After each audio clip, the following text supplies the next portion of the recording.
Alright guys, back. We got some rolling commentary for when I rolled with some purple belts, started from stand up.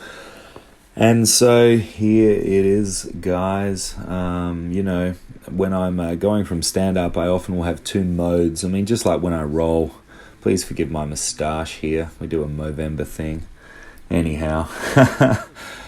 Dirty mo aside, I'll often have two modes when I'm rolling, or especially when I'm doing stand-up, which is a bit more like anaerobic and dynamic. And that's like a playful, mode where I'll sort of take the easiest option and go where you want to go. And then like a aggressive discipline mode. And, there's a time and place for both, depending on injuries and goals and opponents and just, what you're looking for out of jiu-jitsu. There's time for both modes, but you'll see a bit of the more chill mode here, which is normally evidence in my posture and my movement rate, but this was a heaps like fun morning of rolling. I always love to roll like after my classes. All right, here we are.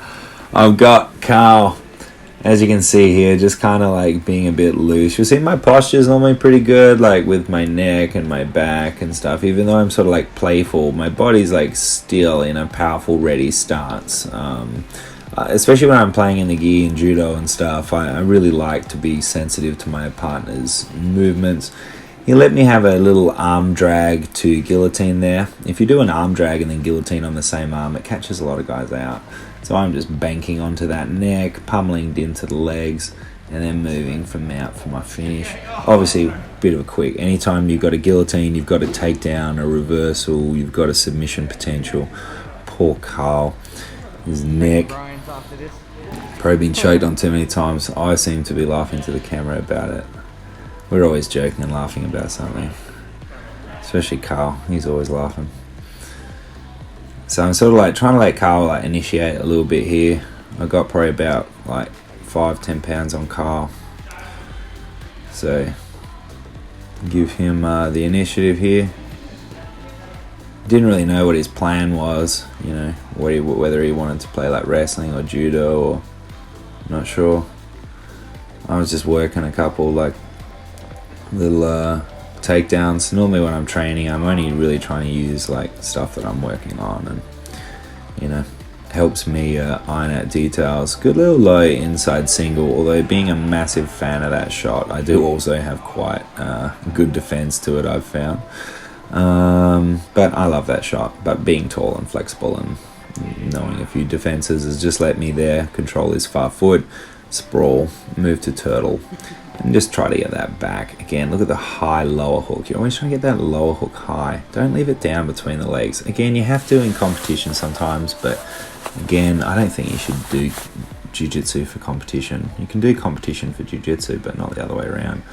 You're just trapping him on the thing there. In a comp, again, you just choke across the face, trying to be a bit nicer to Mr. Carl, and consequently, it appears he's grabbed onto my arm, which normally means I'm just going to armbar him now.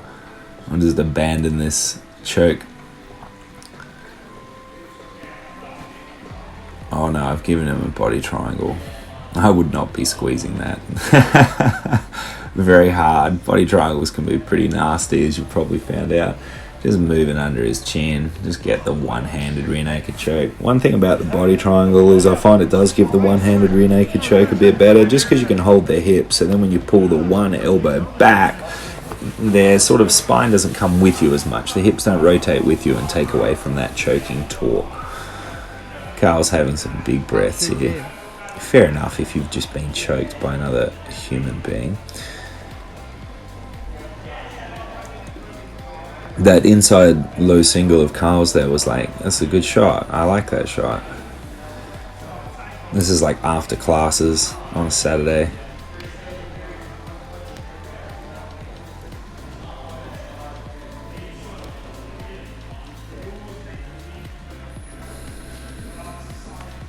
Got an overhook there. I think we were working overhook Uchimatas that day.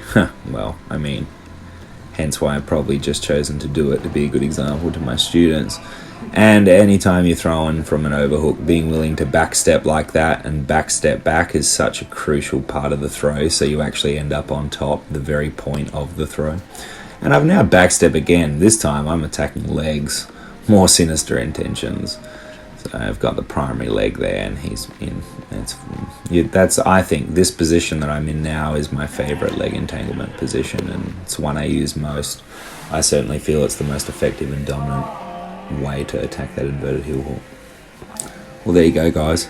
More rolling done. Hope you enjoyed it. I look forward to hopefully meeting you guys on the mat someday. And until then, happy rolling, stay safe, and have fun.